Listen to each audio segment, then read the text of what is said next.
Welcome everybody to week, 5, 6 of Strengthening Families with Victoria Hilt.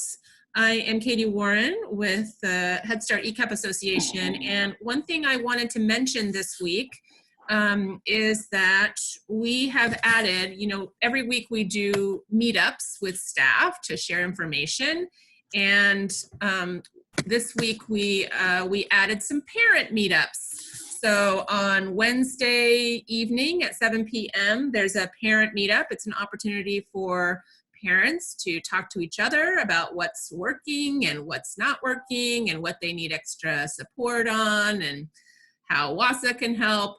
And then on Thursday at 7, it is a Spanish parent meetup. So Spanish speakers can talk to each other. So I just wanted to let you guys know that. The other thing that's happening this week, a couple of things are a federal legislative update from our friends at the Coalition on Human Needs from DC about what's happening with all of the COVID packages and the budget and all of that at this point. And then on Friday, we have a webinar with the Unemployment Law Project lawyers who will give updates and answer questions about how to navigate all these challenges people are having with unemployment. I know that a lot of people get rejected and then they have to reapply, and there's a lot of questions about the COVID one and all of that. So that is on Friday. And with that, I will let you take it away, Victoria. Thank you very much, Katie. My name is Victoria Hilt, and I am a certified trainer with the Bringing the Protective Factors Framework to Life in Your Work with the Children's Trust Fund Alliance. I'm also a co-chair of their Alliance National Parent Partnership Council. And this is the 6th week. So if you've been with me up until now, you've been introduced to the framework and what it is, and you're somewhat familiar with all the other ones. And as a member of the WASA network, I'm assuming that you are familiar with some knowledge of parenting and child development in some way or form. And so I hope that today we have an opportunity for you to provide your insight and experiences. I welcome comments in the chat. I think it can be really helpful to other people who are joining. And I really appreciate you being here. Also, I want to thank everyone for helping me, because that's something that I don't normally do, is thank you guys for helping me learn my skills. And you guys have over the last few weeks, and I really appreciate that. So to get started, let's go ahead and talk about what we're gonna cover today. I'll be going over how to remember the 5 protective factors in a moment. But I just wanna cover what we're going to cover. So we're gonna discuss the importance of knowledge, how culture has an impact on how families seek to build knowledge, and how our own culture shapes how we individually feel, act, and think in response to others' culture. Review the protective factor framework and really understand the importance of how knowledge fits into the framework and how we use it in our everyday life.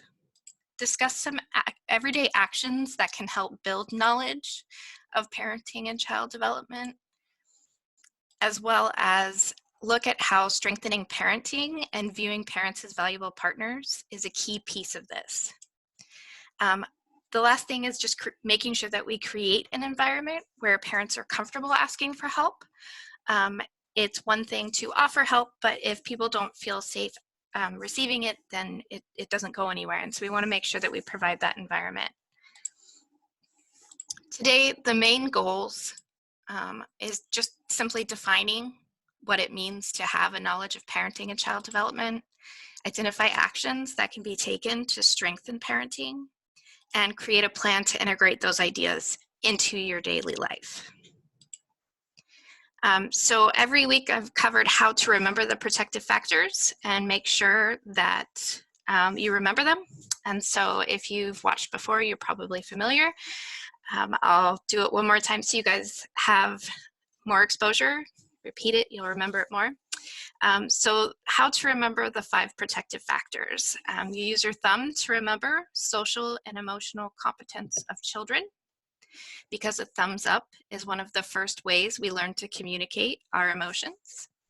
Your index finger represents knowledge of parenting and child development, because you are your child's first teacher.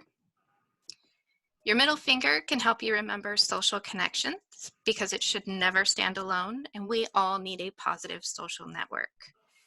The ring finger stands for parental resilience, because your first commitment must be to yourself in order to be strong for others.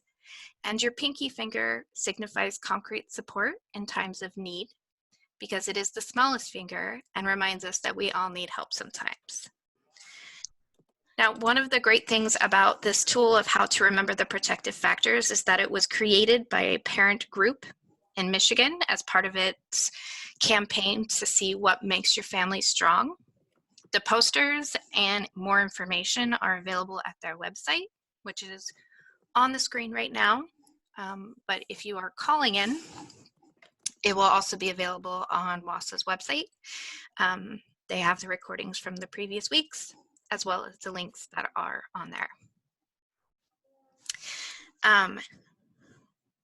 So simply defined, the protective factor knowledge of parenting and child development is having the ability to exercise effective parenting strategies and knowing what to expect as children develop in multiple areas. So that would be like physically, cognitive, language, social, emotional, which is what we spoke about last week. And if you work with families, then the odds are very high that you've had some exposure to child development and the theories on the stages in child development. But there's also, a scale of parenting development as we learn and expand our knowledge of how to parent. So this could look like a few things. So parents who have some knowledge of basic child development are likely to have more realistic expectations of their children. With that knowledge, parents are then better able to provide the right amount of nurturing, supervision, and guidance. And when parents understand their roles in their children's lives and learn about those specific parenting techniques, then they can form positive relationships with their children. And this in turn creates a more harmonious family life. Now, again, if you work with families, you already know that this is the truth. And as a parent who was through the Head Start program, I know that this was a key piece of working with a Head Start program, working with anybody who works with families. Unfortunately, not all families get the ability to work with Head Start staff. And so I believe it is our community need to make sure that we reach out to all families that we come into contact with, and make sure that we share the knowledge that we have with everyone we meet.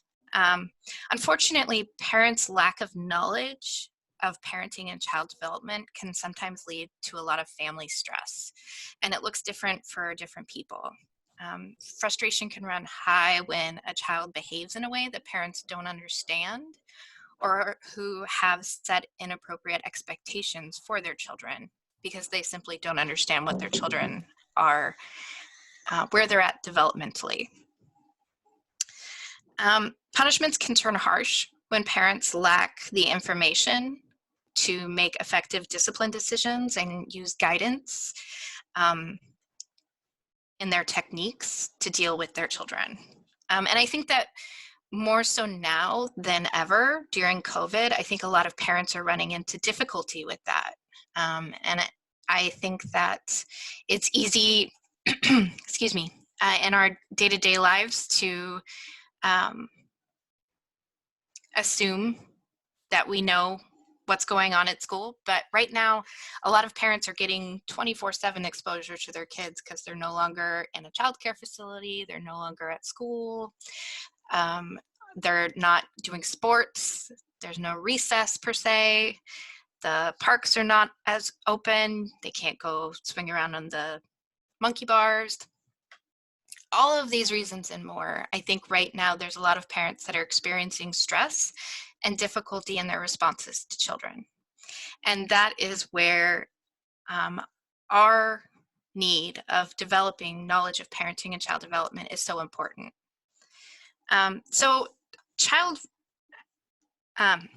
Right now, normally I would have us listen to a story of David, who went through some experiences and attended some parenting classes.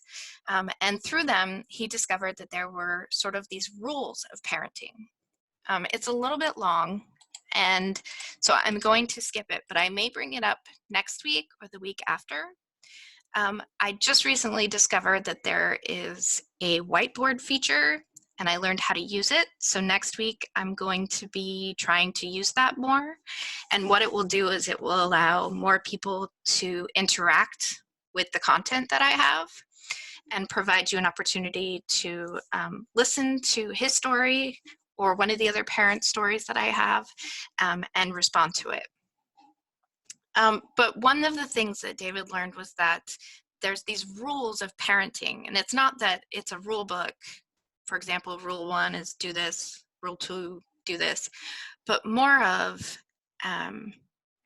there's a way to approach children, and there's a place where your children are based on their age and their development, and interacting with them changes based on those factors.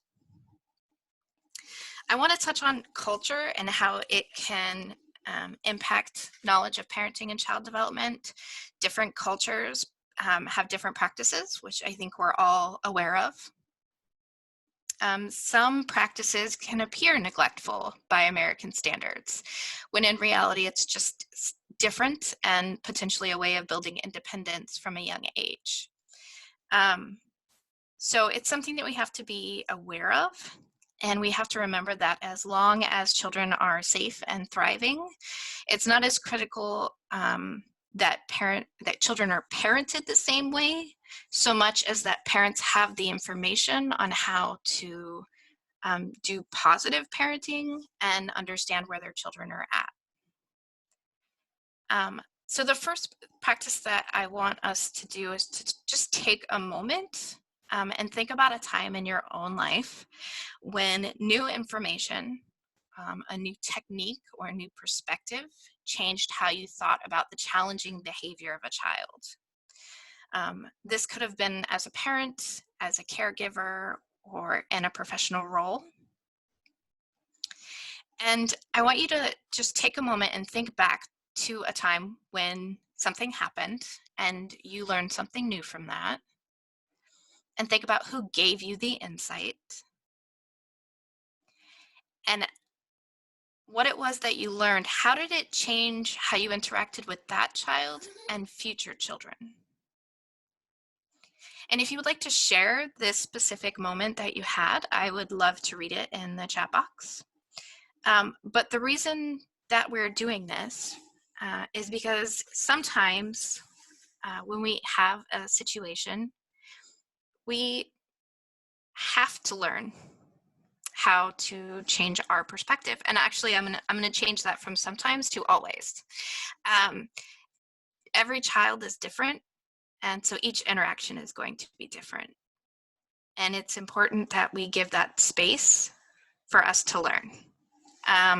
So I would like to share a moment that I had where I had to expand my mind and consider a different perspective.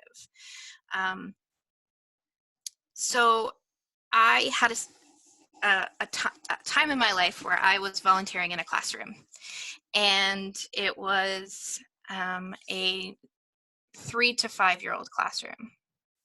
And there was a child in this class that, for reasons unknown to me, would hit people. And it was always at moments when a woman teacher gave him instructions. And I could make a lot of assumptions based off of that. But I didn't know how to approach it or deal with this specific child and how to redirect his behavior. Because I am a female and I was viewed as a female teacher in the classroom, even though I was a volunteer. And so I had to learn how to approach this child and understand that those moments and outbursts were not directed at me, but at other frustrations and other overwhelming emotions that he was experiencing. So the teacher had to walk me through how to deal with this child. And it was very difficult for me. And it was even more difficult to admit that it was difficult because I have a child, right? So I should be able to deal with the child. My child is older than this child. I've been through this age. I should understand this. But the reality is it's not how it works because each child is different. We had a comment, something that really stands out to me is when I participated in the Circle of Security class. And somebody else confirmed, I love the Circle of Security classes. That perspective taught me so much. I'm not sure what that comment means entirely because I've never taken the Circle of Security class. But I think it's an excellent example of how we have so much to learn from each other. And we have so much. Yes.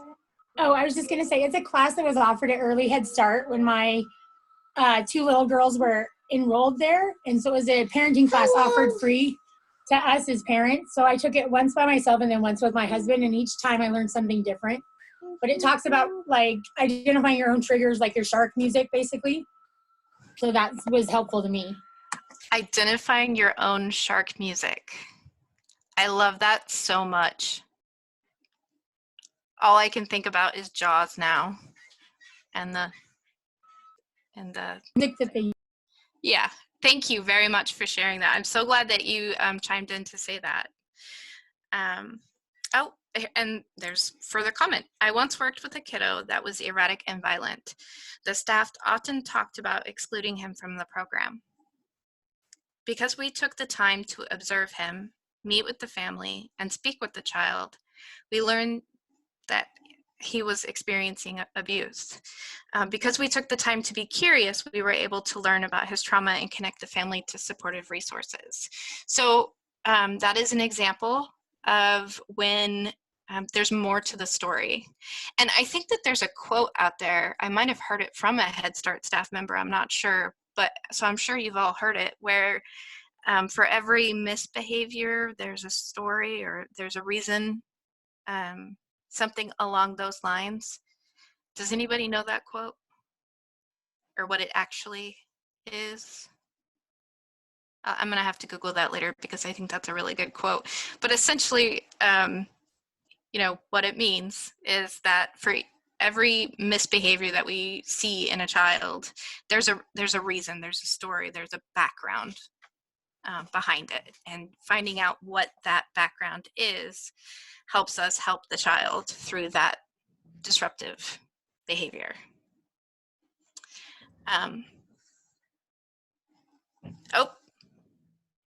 Yep, behavior tells a story, something like that. Yeah, thank you. So culture does impact how we interact and how others interact with us, and it's important to highlight that. So there's this quote by Dr. Donald Winnicott, and it says, if you had a good enough parent, you are most fortunate because you had a real parent. And I have noticed recently during this time of COVID that more and more and more articles out there are telling parents, it's okay. You're doing good. You're doing the best you can. You are enough. And I think it's important that we highlight that with parents, but I also want to say thank you to all of the providers who have helped parents get to the point where they can be their children's first teacher, because without that, we wouldn't have gotten to where we are as easily, perhaps. There's a link on this slide.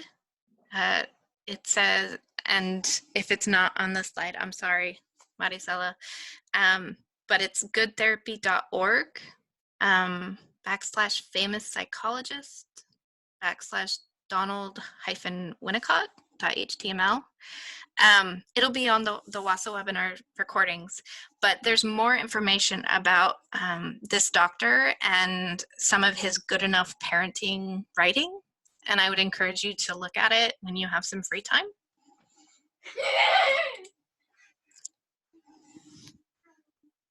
And apparently my daughter is really enjoying what she's doing because she's laughing, which is great. That's fantastic.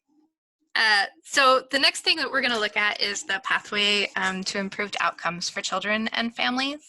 And we've covered this a couple of every week as we go through this, but it's important that we truly understand because this framework shows us how we incorporate the protective factors into our everyday life. So the Strengthening Families is structured around the 5 protective factors. And this logic model illustrates how programs use this approach can support families to build protective factors. And by doing so, help prevent abuse and neglect and promote optimal development. Even small changes can make a significant impact on outcomes. So even one change in this logic model in our communities can have a domino effect and improve families and strengthen them. So you recall that the protective factors are characteristics that make a parent or a child or a family more likely to thrive and less likely to experience negative outcomes.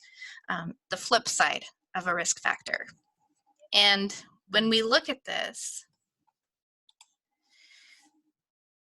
we can see the protective factors in the red box. And again, they're parental resilience, social connections, knowledge of parenting and child development, concrete support in times of need, and social and emotional competence of children.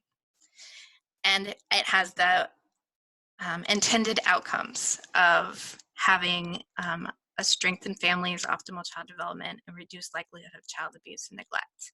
To get there, we need to create a strategy and a few everyday actions to help us. So a strategy is a plan or a method used to achieve a specific goal. So if our goal is to support caregivers' knowledge of parenting and child development, the strategy would be like the big picture of what we plan to do, which is strengthen parenting. Everyday actions are more specific than a strategy. If we go a little bit deeper, it means that we're pulling out more detail and being more specific and intentional about what actions we take. Having knowledge of effective parenting strategies and what to expect in your child's development can make the job of parenting easier and even more rewarding than it was before. So strategies like strengthening parenting lead to intentional everyday actions like modeling developmentally appropriate interactions with children. So when children and parents see you interacting with other children and parents in an appropriate way, they model that same behavior. And I feel like that's what a lot of home-based programs are about. Going into the home, modeling the behavior, and having the parent copy the behavior that you're modeling so that they can support their children. Provide information and resources on parenting and child development. Encourage exploration of parenting issues or concerns. So, encouraging those questions. Yes, you will have access to the PowerPoint after this. They'll be available on the WASA's website. Now, the encourage exploration of parenting issues or concerns. I remember a time when my daughter was 2, and she was going through something, and I didn't know what to do. And I asked my home visitor, if she had ever witnessed or experienced what I was witnessing. And she was honest with me, and she said, I don't think so. I've never been asked that. I don't even know if we have information on that. And she was like, I'm so grateful that you asked me, because had you not, I would never have thought to have that information on hand. But the only reason I was able to ask her is because we had been working together for 2 years, and I felt comfortable enough to ask her that. So we need to make sure that we provide that space for parents to explore their concerns or issues without feeling embarrassed or shameful. We want to make sure we provide opportunities to try out new parenting strategies, which is a little bit difficult right now, but is still something that we can do. And then address parenting issues from a strength-based perspective. So what's strong, not what's wrong, right? So what is this parent doing that's positive, and how can we increase that? So there was a parent survey that the council I'm on did, and we asked across the country some questions, and I have them here. So the first one is, what do you do with your child to promote or model healthy development at this stage in his or her life? And these were the answers that we gathered: family style meals, healthy eating, play groups, create an environment for open conversation, learning enhancement, using teachable moments, informing myself of age-appropriate expectations, and reading with my child. So these were all ways that parents responded that they promote healthy development. We had a few that were willing to share their quotes with us, and this is the response that they gave that's more specific. So we are committed to having family-style dinners and using language that encourages kindness. I let my child help me with household chores. He loves to stir, scoop, and mold food in the kitchen, as well as help with cleanup. This gives us an opportunity to talk about healthy food, bond, and take pride in the meal we will eat together. It also helps him develop a passion for a life skill he will need to be a successful adult. And that can start, as young as when a child is a toddler. And I think that we all know that, getting them comfortable with food, getting them comfortable in the kitchen. And that's a very positive promotion of healthy development for children. And then the last one is, I spend one-on-one quality time with each of my children. And I really like that quote specifically because I think it speaks to parents who have more than one child. I personally do not have more than one child, but I do know that a lot of my friends who have more children do intentionally take one-on-one time with their children to make sure that they have that time. The next question we asked was, where do you go for help with parenting issues or to get information on child development? And there were more answers to this one, and it included friends and family, social media, child care teacher, nonprofits, local colleges or universities, like child development instructors or programs, State Department of Health or Social Services, pediatricians, schools, faith communities, and pharmacists. The pharmacist one kind of catches me off guard because I've never asked a pharmacist about information on child development. However, very recently, my daughter had to start taking different allergy medicine. And I already knew what her old medicine was, but switching to the new one, I realized I didn't know how much to give her. What is the appropriate dosage? And they said, well, it might be cheaper over the counter. And I said, well, but what kind do I get? I don't even know where to start. Is there a specific kind for this child at this age? And I literally drew a blank. I'm so used to the pharmacist just handing me the allergy medicine that I hadn't considered all of those details. So it's a good reminder for me very recently, this last week, to pay attention to those things and remember that the pharmacist does have information for us and is somewhat of a knowledge keeper in our community. And if you have answers to any of these questions, please feel free to type them into the chat box. I would love to have those answers. And if you're willing to put them in the chat box, maybe I will share them for our next survey. You could always private message me as well if that's something that interests you. So the direct feedback on this one, I think a lot of us can relate to right now. There's a quote from a parent. Sometimes I will post things on social media to see if other parents relate and have feedback. This helps me feel I am not alone and have options to discuss those things if I choose. I think that this quote really speaks to me right now because I am on social media more, trying to reach out to people, trying to connect. Oh, the library. The library is a good source of information. I like that.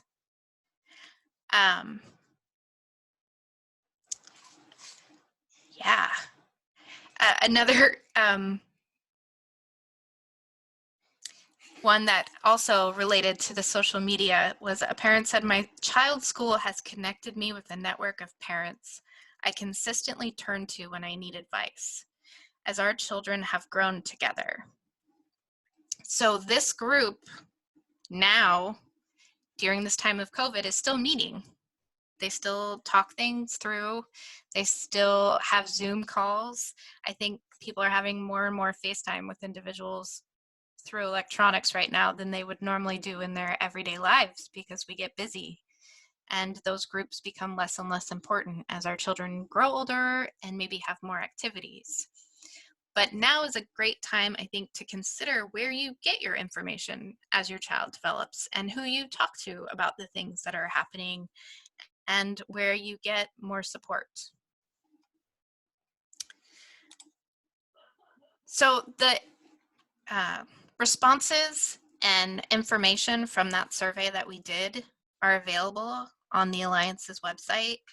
I have it here on this slide, which means it will be on the recording, as well as available in the PDF file that I will have Katie post.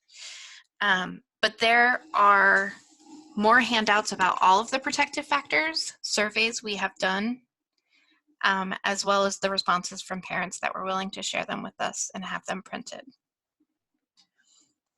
There's one more question that I picked out, and it was, how can you help other parents recognize their strengths? We kind of talked about that over the last few weeks a couple of times during our conversations for a better normal. But I wanted to provide some answers real quickly. Here is a summary of the responses that we got. Share your personal story. Point out the resources are available for everyone, which includes you. So I think a lot of times people think, well, I just don't qualify for that. That just doesn't affect me. It's not for someone like me. Resources are out there for everyone to use. We just got to make sure people know about them and be there. Walk through challenging situations with your friends, with your families, and acknowledge the similar challenges and actions that you might have had or taken and help them through to the next step. So having heard these responses of ways that parents take action in their everyday lives to increase their knowledge of parenting and child development, I want you to just think for a moment about 3 small but significant changes that you can take to strengthen parenting and knowledge of child development among the families that you work with, that you see, that you might run into at the store when we're allowed to go back to stores, at the parks, at the schools. And if you're willing, please type them in the chat box so that everyone can read them. It might inspire some different goals or small but significant everyday actions that someone else can take.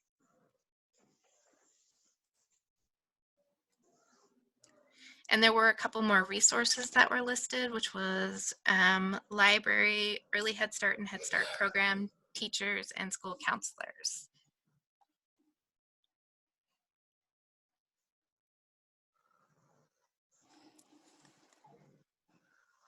So last month, and please still continue to type in those 3 small but significant steps that you can take, even though I am moving on.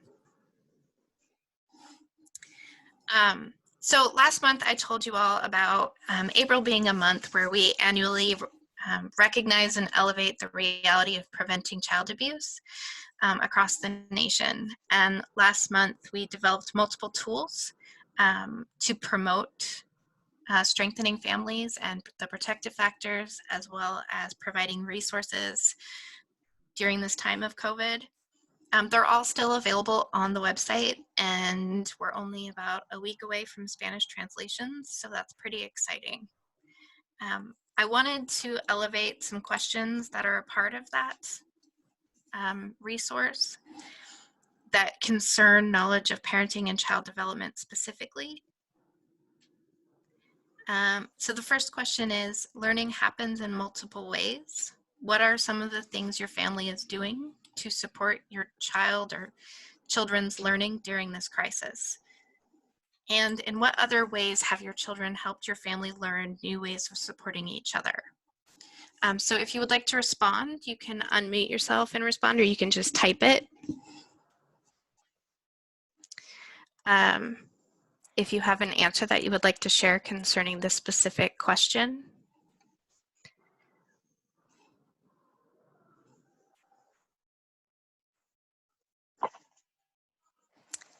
And Katie has posted in the chat box the link to where things are being posted on the website.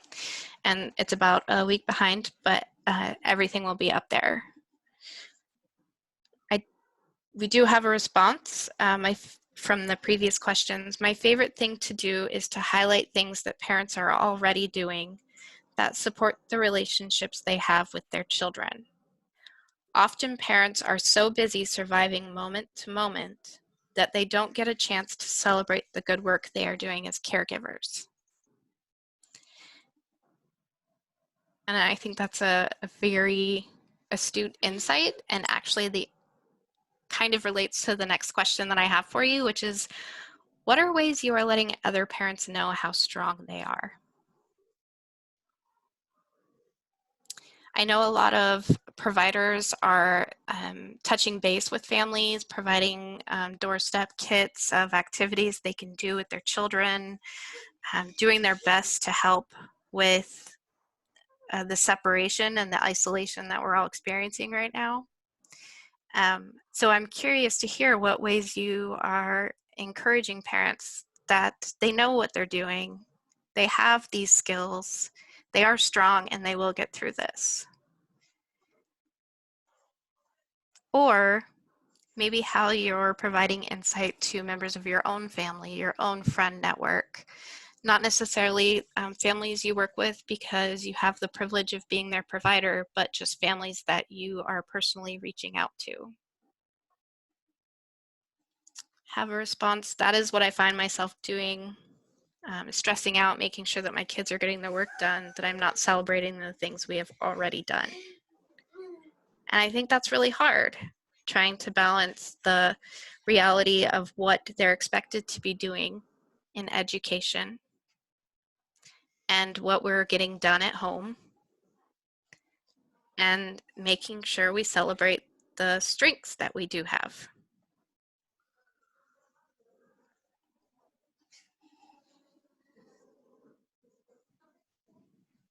And I think that when parents are experiencing difficulties in parenting,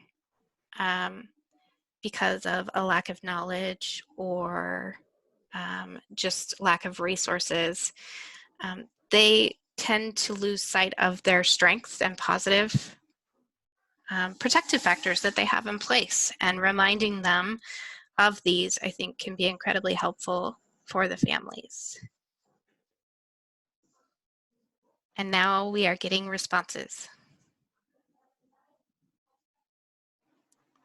I had a mom today tell me she felt like a bad mom because her son doesn't know how to read yet. He's about to turn 5. We talked about all the things he is already doing and how he is reading for his age, and encouraged her to keep learning through play. And reading is in quotes. I remember when my daughter was going through that and her reading was looking at pictures and making up the story. The concept, it was the concept of reading that she had, not necessarily the ability to read the words that were in the book. Next one, I chat with my parents daily. I do a back and forth with the ones who respond, and I remind them that they are not alone. I remind them I have been trained for this, being with kids all day, and I'm not always on it. I love helping parents identify emergent reading skills. Keep checking in, calling, or texting, and when she shares something her child has done, I really let her know that it is because of what she is doing with the child. I remember my home visitor telling me things like that. Some of my social connections, actually, in my life will tell me, she does that because of you. And I'm like, nah, that's just her. I'm just a parent. I'm just doing my best. But the reality is, I do have an impact on what she does, and I do have an impact on how she develops. And I'm not just a parent. I am a good parent, and so are the other parents that we're working with. We just have to help them see it and help build that up. Another comment, every week they share a fun activity or a special meal. So having that weekly thing that you do that pulls you out of the everyday.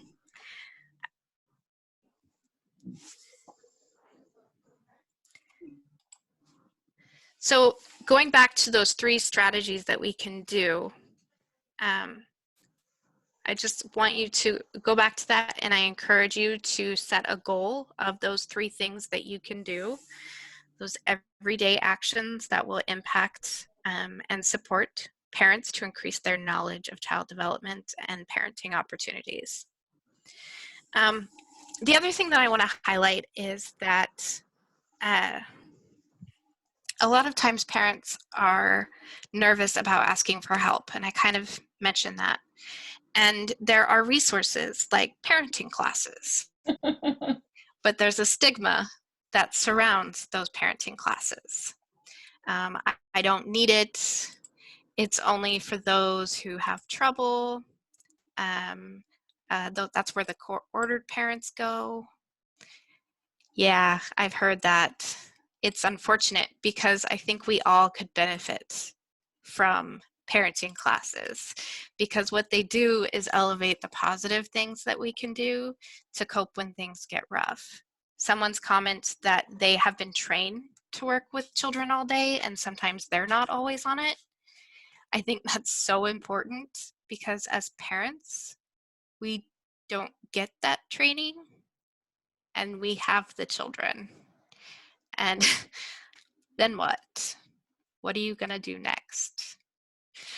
But I think that Head Start and Early Head Start and ECAP, childcare facilities, all of these things are ways that we can help parents get that knowledge that we have learned in child development and behavioral classes that we take.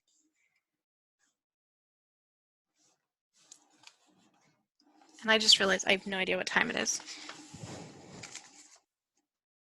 Okay. So as more, last week we talked about social and emotional development in children, the competency. And I very lightly touched on this pyramid of behavior. Now, it's very specific to social and emotional competence. However, I like this image because I think it can help families with other areas of development because it's the same concept. Some children require very little guidance because they are personally, they're intrinsically motivated. And so they kind of lead themselves through their day. Other children need more strategy to deal with, potentially because their behavior is more challenging to translate. And then at the top are the children who require more intensive interventions to assist with their behavior. And one thing that I don't know if many parents know is that there are these different levels of difficulty. When we go back to what parents don't know, they don't know. If parents don't know that, providers have these different levels of intervention, then they may not realize that they have to step it up with certain children of their own because every child is different, even in the same home. And when I say step it up, I mean, get more intensified, look for more strategies, find new resources, ask for more help. Just because I have a child does not mean that the child in the center that I volunteered in is going to be the same as that child. And I can't behave the same and expect the same outcomes. My 8-year-old daughter and I, we banter. We go back and forth. So our conversations sound more like adult conversations sometimes because she uses sarcasm and she understands sarcasm and she understands the humor that goes along with sarcasm. If I do that with another 8-year-old, they think I'm serious. I volunteered on a field trip and I said, oh, we lost the bus. We're gonna have to walk back to the school. And one of the girls literally thought I was serious. And my daughter had to explain to her, no, she's not serious. We're not walking back. You cannot treat all children the same. And you cannot parent the same with all children, as much as that would make things so much easier in life. So I mentioned the 3 things that you can do or expand on in your knowledge of parenting and child development. I imagine that you are familiar with individual action plans. I would ask or challenge you that this week you make an individual action plan for yourself and go out and seek an area of child development and break out its relation to the protective factors.